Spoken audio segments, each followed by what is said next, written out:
Დაბრუნდით კვლავ პირდაპირ ეთერში თქვენ უყურებთ ვახოს ანაიას ამბებს 19 საათზე ვსაუბრობთ განვლილი დღეების მთავარ პოლიტიკურ საკითხებზე. ბატონ მალხაზ, გადაცემის რეკლამაზე გასვლამდე ვთქვი, რომ ჩვენ ახლა ვისაუბრებთ იმ საჯარო განცხადებებზე, რომლის მიხედვითაც შესაძლოა დაგეგმილი იყოს საქართველოში გარკვეული პროვოკაციები საარჩევნო პერიოდში.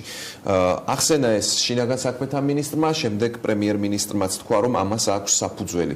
თქვენი აზრით, რას შეიძლება ემსახურებოდეს ეს განცხადებები და საჭიროა თუ არა, რომ კიდევ უფრო მეტი კონკრეტიკა უთხრან ასეთი მაღალი თანამდებობის პირებმა საზოგადოებას?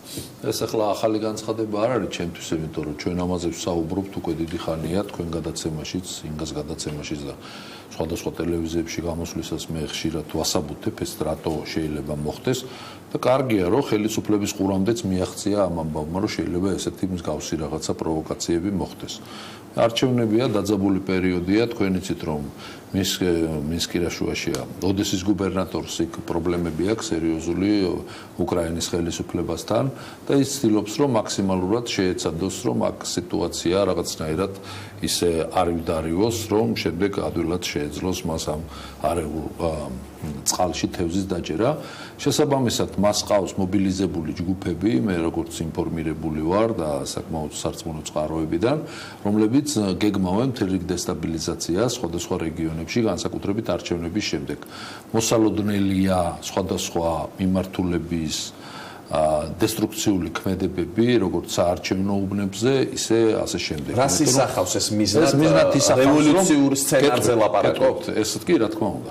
ეს ისახავს მიზნად იმას, რომ იციან, რომ არჩევნები წაგებული აქვს, ოცნებას აქვს მოგებული თითქმის პირწმინდად და შესაბამისად ისინი შეეცდებიან, რომ აი მთელი ფრონტით გამოიყვანონ ის პოლიტიკური სპექტრი, რომელიც სპექტრიც, რა თქმა უნდა, ვერ მიიღებს იმ შედეგებს, რომელიც შედეგებიც მათ გონიათ, რომ მიიღებენ და რომელსაც მუდმივად შთააგონებს აირაის და NDI-ის ინსტიტუტები, რომ თურმე კვლევები ყოფილა ესე და განსაკუთრებით რუსთავის კვლევები. თქვენ ამბობთ, რომ ნაციონალური მოძრაობა არ არის ამ სცენარში, მხოლოდ სხვა პარტიებიც არიან ჩართული. ის პარტიები, რომლებიც ნაციონალური მოძრაობიდან კერძოდ მათი ჯბიდან იმართებიან, აი ეს პარტიები მიიღებენ ამ ყველაფერში მონაწილეობას.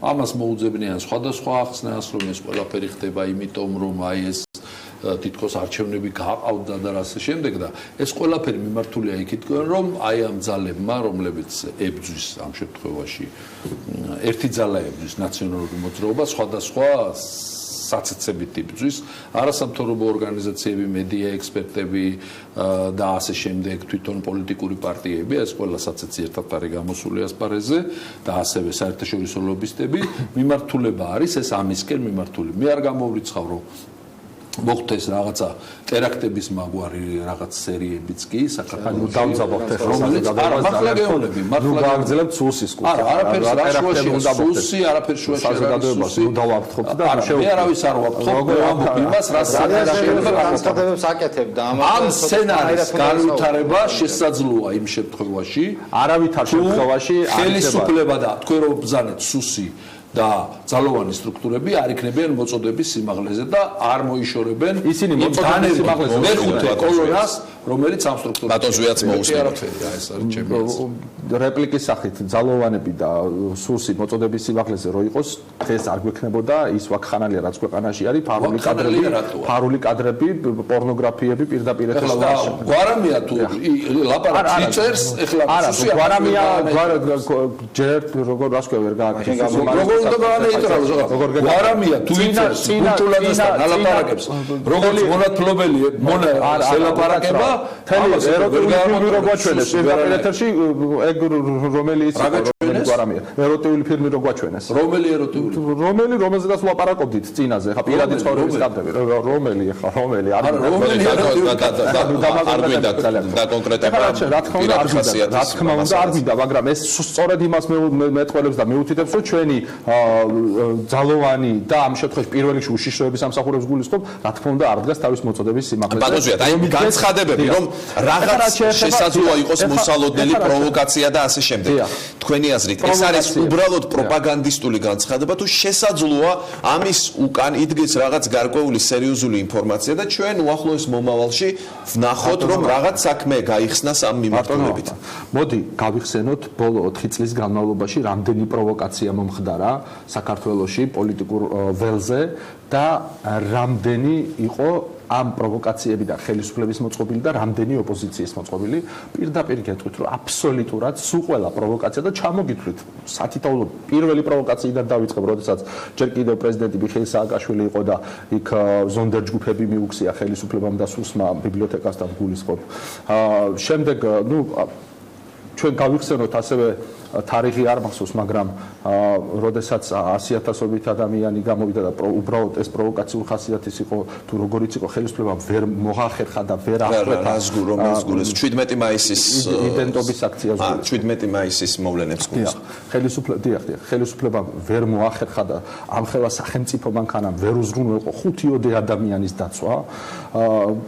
ასე შემდეგ და მოდი კორცხელის ინციდენტი გავიხსენოთ პროვოკაცია თუ პროვოკაცია სიტყვას ვახსენებთ პროვოკაციასთან ასოცირდება ხელისუფლება და ქართული ოცნება არავით არის პროვოკაციული მოქმედებები ჩვენ ოპოზიციის მხრიდან დღემდე არ გვინახია და მე არ ვიცი ბატონი მალხაზი რას გულისხმობს მომავალში და რატო ფიქრობთ და რატო გულისხმობს საკმაოდ მძიმე სცენარი მე თქვენ მინდა გითხრათ ბატონმა მალხაზმა თქვა ეგეთ სიტყვები რომ ქართული ოცნება დიდი უპირატესობით მოიგებს თუ ასე შემდეგ თუ რაღაც როგორ მოიგებს ქართული ოცნება როდესაც მას საზოგადოების არც ერთ შეიძლება მაღალ ფენაში და ბიზნესთან დაახლოებულ ხელისუფლებასთან დაახლოებულ ფენას არ გულისხმობ, მაგრამ დანარჩენ ფენებში, რომლებიც წარმოადგენს საქართველოს მოსახლეობის აბსოლუტურ უმრავლესობას, მას ხარდაჭერა უბრალოდ არ აქვს. ჩვენ ამის მაგალითი ვნახეთ რამოდენიმე თვის წინ, როდესაც ქართულმა ოცნებამ ერთ-ერთზე წააგო ნასაკირალში და წააგო კორცხელში ნაციონალურ მოძრაობასთან. თუმცა იყო სხვა ოლქები, სხვა უბნები, სადაც მან მოიგო. იყო, მაგრამ მნიშვნელოვნად იყო ოპოზიციის პროცენტი გაზრდილი წინა არჩევნებთან შედარებით სხვა უბნები. მაგრამ აქ ნიშანდობლებია ის, რომ გურია, რომელიც ერთ-ერთი აქტიური მხარდამჭერი იყო ქართული ოცნება, გურიაში ქართულმა ოცნებამ ერთ-ერთზე ნაციონალურ მოძრაობასთან სხვა პარტია მანდ არ იყო. ერთ-ერთზე ნაციონალურ მოძრაობასთან არჩევნები წააგო. ჩვენ ამის მაგალითი გვაქვს, ამის პრეცედენტი გაქვს და სწორედ ეს არის იმის წინაპირობა, რომ ქართული ოცნებას ეს რეიტინგი რო არ აქვს, ეს განცხადებები ბატონზეა და საზოგადოებაში ასაზრი არის გამჯდარი. ეს განცხადებები, რაც შინაგან საქმეთა მინისტრმა და პრემიერ-მინისტრმა გააკეთეს, მას რას ემსახურება? შინაგან საქმეთა და პრემიერ-მინისტრმა რაც გააკეთა, ეს განცხადებები იყო ყოვლად სამარცხვინო. ჩვენ გვახსოვს გავსი სამარცხვინო განცხადებები ჭიკაიძის მიერ გაკეთებული, როდესაც მთელი სახელმწიფო ეძებდა ცაბურავებს.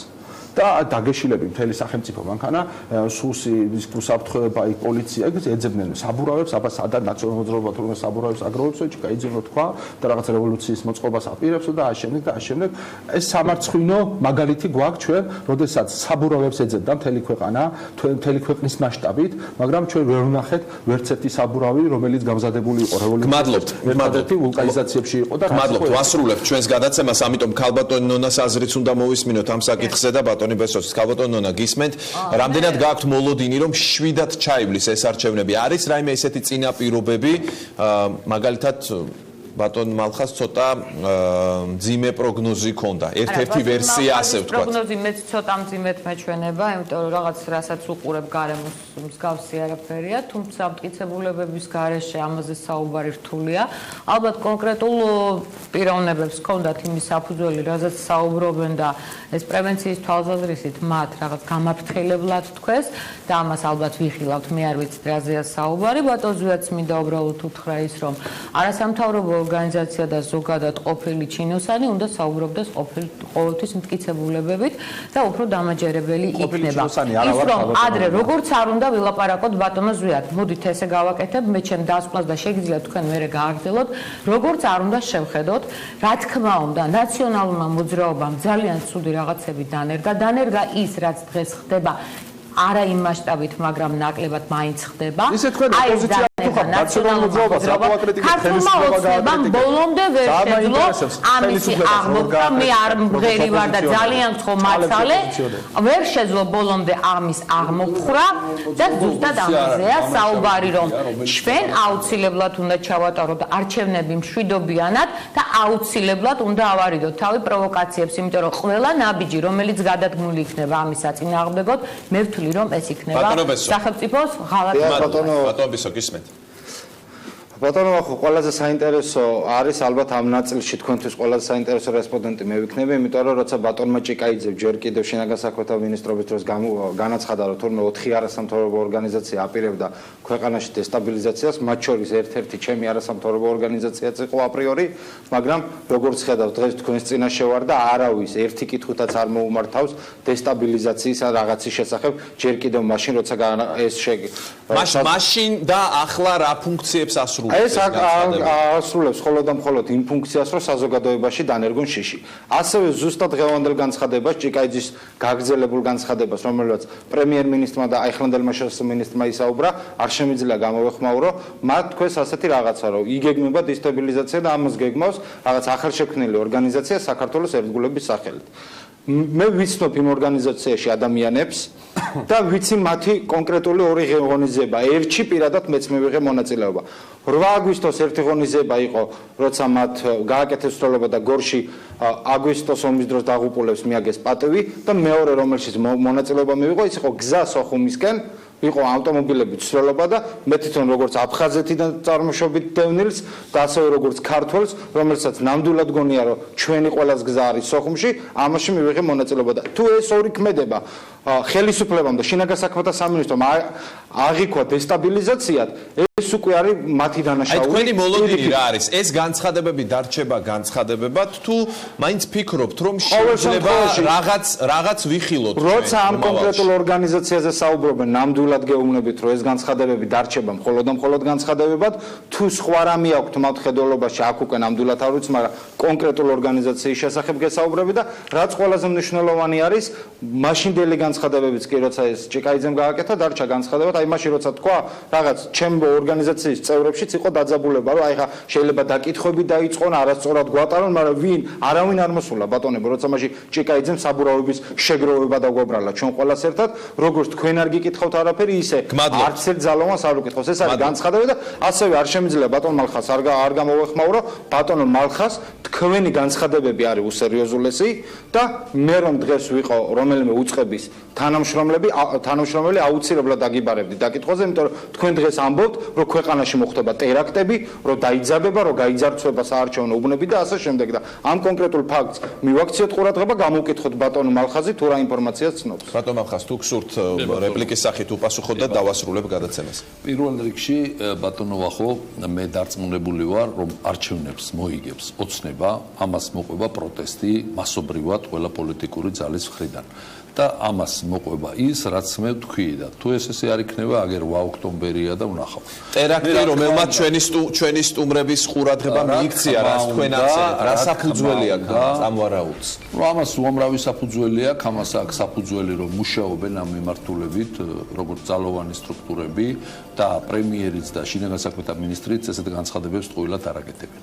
და ამას საზოგადოება ალბათ მალე იხილავს რა და როგორ ხდება და რა. ტერაქტის შესახებ ხოლმე თქვენ საუბრობთ, ჯერ სხვას არავის არ უთქვამს და თქვენ საიდან ფლობთ ამ განცხადებას? ნუ ეს უკვე ჩემი წყაროა, მე ვარ ჟურნალისტი და დღეს არ შემიქმნია არასამთავრობო ორგანიზაცია, 87 წლიდან გაზეთებს უშვებ, ჯერ დისიდენტურ გაზეთებს. კი, ვიცი, 50-ე მოხლის შესახებ ვიცი, შეგიძლიათ აღარ ისაუბროთ. არც დღეს შევქმნი მე ორგანიზაცია, მაგრამ მაშინ თქვენ თუ ქართველი დავამთავრებინეთ, ჩვენ ქვეყანა დაიცავეთ და დავამთავრებინეთ თუ შეიძლება რა. მოსალოდნელი არის დიდი პროვოკაციები. ეს გასაგებია, მაგრამ პირდაპირ ტერაქტზე საუბრობთ ბატონო. მოსალოდნელი არის ასევე უკიდურესი ქმედებები. მეტი ახლა დანარჩენი დაკონკრეტება გითხარ. ეს სხვა არის, რაც წინაზე თქვით, ის სხვა. იგივეა, ფაქტიურად გამორიცხული არაფერი არის, ნაციონალური მოძრაობა ყველაფერზე წავა. ბატონო, დრო არ აქვს. მე გთხოვთ რომ ძალიან მოკლედ გითხრათ თქვენი საქმე. ისარგებლეთ იმითი, რომ ქალბატონი ვარ, მე მინდა ვთქვა, რომ მოდით ნუ გაადმაწყობთ ქართველ მოსახლეობას იმით, რომ არჩევნებს მოიგებს მაინც ქართული ოცნება. არჩევანი ქართულ მოსახლეობას აქვს. და რატომ არა პატრიოტთა ალიანსი? რატომ არა აქვს შანსი? ანუ დავაჯერებ, 8 ოქტომბერი ალიანსმა მოიგოს არჩევნები, მაგრამ ყველა კვლევა მიუთითებს სხვა რაღაცას. თუმცა პატრიოტთა ალიანსს მე დიდი სიამოვნებით ვიხილავდი მეორე პოლიტიკურ ძალად და არა ნაციონალურ მოძრაობას, როგორც მადლობთ გადაცემაში მონაწილეობისთვის. ალბათ ამ ყველა შეკითხვას, რაც აქ დაისვა მომავალ პარლამენტთან დაკავშირებით, უპასუხებს საპარლამენტო არჩევნები. დღევანდელ ეთერს კი ამით დავასრულებ. ნონა ფილაური, ზვიად კუპრავა, მალხაზ გულაშვილი და ბესო შენგელია იყვნენ ჩვენი სტუმრები. დღეს ეთერი ამით დასრულებულია. თქვენ რუიანი გელოდებათ ნინო ჟიჟილაშვილთან ერთად რამდენიმე წუთში. ჩვენ კი ორ შაბათს შევხვდებით ერთმანეთს. მადლობთ.